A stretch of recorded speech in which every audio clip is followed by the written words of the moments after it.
Lasbela helicopter हादसे के बाद सोशल मीडिया पर मनफी कैंपेन से शोहदा के लवाहिकीन की दिलाजारी हुई।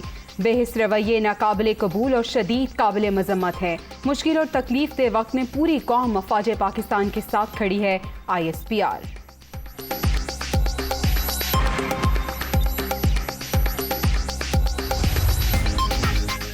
आम इंतखाबाती सियासी और मौशी इस्तेहकाम का वाहिद रास्ता शफाफियत यकीनी बनाने के लिए इलेक्शन कमीशन की तब्दीली नागुज़ीर। अगले 48 घंटे में इस्लामाबाद में बड़े जलसे की तारीख का फैसला करेंगे।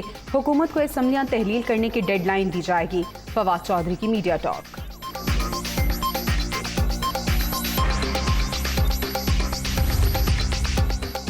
और कॉमनवेल्थ गेम्स में पाकिस्तानी पहलवानों की धाक। रेसलिंग 125 किलोग्राम कैटेगरी में जमान अनवर की फाइनल तक रसाई।